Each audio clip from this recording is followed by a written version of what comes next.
আজ আমি বানাবো আলুর চচ্চড়ি। আলুর চচ্চড়িটা কী করে বানাবো তোমাদের সাথে শেয়ার করব। এরকম বাড়িতে বানিয়ে খেয়ে দেখো, খুব ভালো লাগবে। গরম ভাতের সাথে খেতে পারো, রুটির সাথে খেতে পারো। আর দেখো আমি ওলকপি 3টে নিয়েছি, ওলকপি ভাজবো। এরকম ভাজা সরু করে কেটে ভাজা করে খেয়ে দেখতে পারো, গরম ভাতের সাথে খুব সুন্দর লাগে। রুটি দিয়েও খেতে পারো, খুব ভালো লাগবে।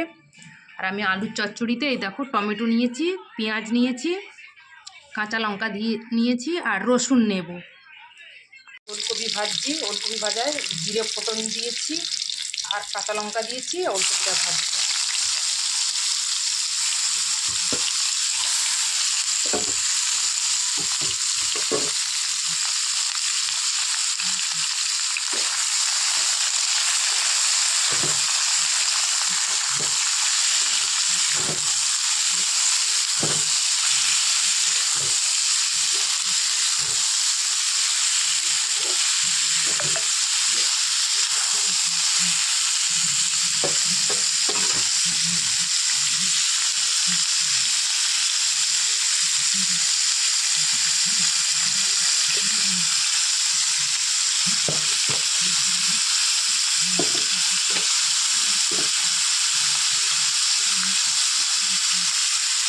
হলুদ দিলাম,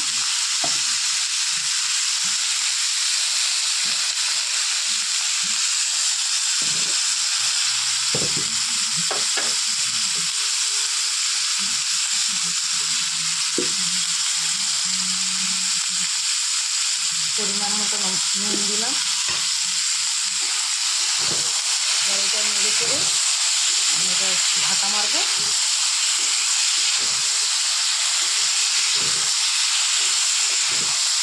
ওলকপিতে জল বেরোবে, ঢাকা মারলে ঢাকা দিয়ে দেবো, দিলে সিদ্ধ হয়ে যাবে। ওলকপি জলেই সিদ্ধ হয়ে যাবে, এটা আর কিছু দিতে লাগবে না। বাঁধাকপিটা কত সুন্দর ভাজা হয়ে গেছে। 3টে বাঁধাকপি সরি, দেখো আমার ওলকপিটা কত সুন্দর ভাজা হয়ে গেছে। 3টে ওলকপি দেখো একটুখানি হয়ে গেছে, খুব সুন্দর সিদ্ধ হয়ে গেছে। এরকম বাড়িতে ভাজা করে খেয়ে দেখো, খুব সুন্দর লাগবে গরম ভাতের সাথে, রুটির সাথে। এলাম দেখো ওলকপিটা ভাজা হয়ে গেছে। ওই কড়াতে আমি এবারে আলুর চচ্চড়িটা বানাবো, তোমাদের সাথে শেয়ার করছি।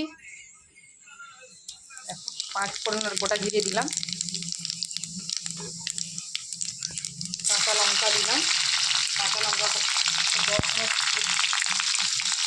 লাল লাল হয়ে যাওয়া দরকার। এবার আমি পেঁয়াজ দিলাম,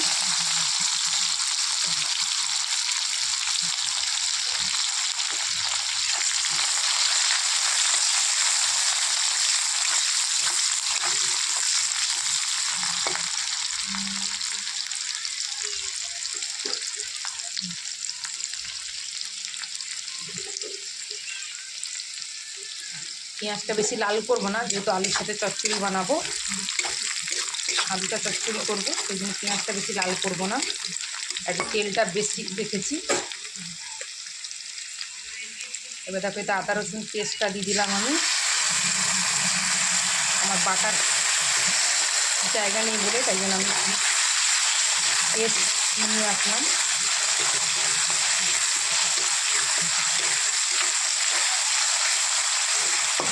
আমার ঘরে মিক্সি আছে, খারাপ হয়ে রয়েছে, সারাবার লোক নেই।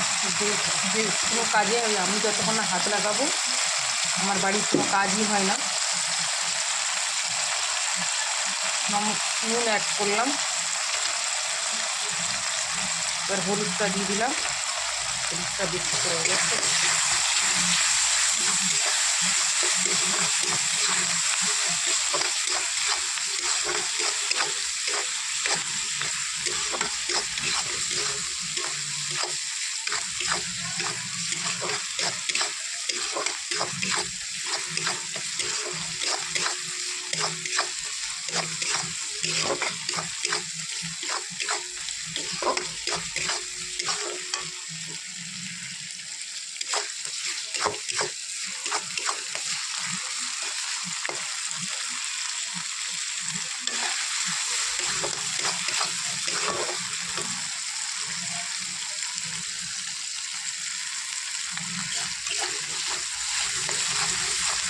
মশলাটা ভাজা হয়ে গেছে।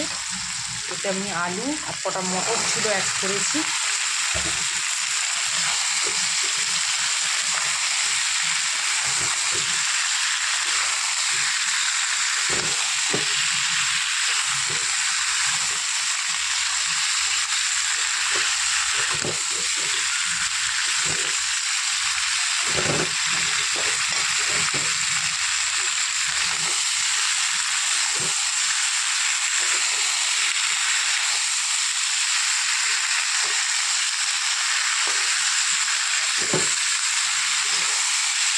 এটা আমি জল দেবো না, 4টে ছোটো ছোটো টমেটো নিয়ে টমেটোর যে জলটা বেরোবে এটাই আলু সিদ্ধ হয়ে যাবে।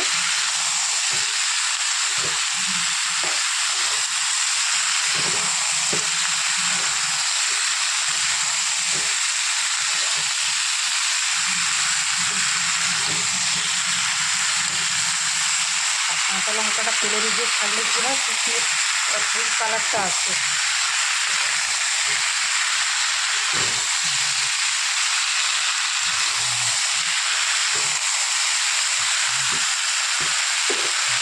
আমি টমেটোগুলো দিয়ে দিলাম। আর আমাদের বাড়িতে একটু টমেটোটা বেশি লাগে, যেটা টমেটো আলু দিয়ে চচ্চড়ি করবো সেখানে টমেটো 4-5টা নিয়ে নিয়েছি আমি ছোটো ছোটো দেখে।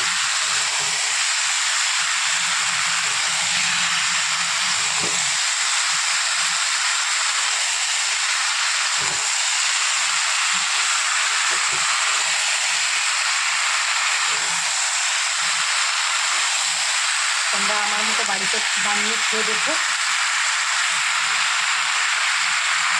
ভালো লাগবে।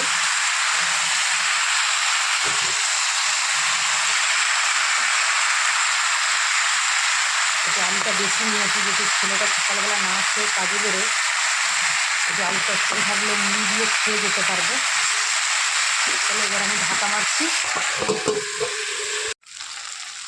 এবার দেখো আমার আলু চচ্চড়িটা একদম পুরো হয়ে গেছে। আমি জল টল কিছু ঢালিনি। আমার যে টমেটো দিয়েছিলাম ওই টমেটোর জলে আলুটা পুরো সিদ্ধ হয়ে গেছে, পুরো একদম সিদ্ধ হয়ে গেছে। এইভাবে বানিয়ে খেয়ে দেখো, রুটির সাথে গরম ভাতের সাথে খুব ভালো লাগবে। এটা বলে আলু চচ্চড়ি। আমার আলু চচ্চড়ি রেসিপিটা যদি তোমাদের ভালো লেগে থাকে অবশ্যই লাইক কমেন্ট শেয়ার করে দেবে। আর যারা নতুন বন্ধুরা রয়েছে অবশ্যই আমার চ্যানেলটাকে সাবস্ক্রাইব করে আমার পাশে থেকো। সবাইকে আজকের মতো টাটা, সবাই ভালো থেকো।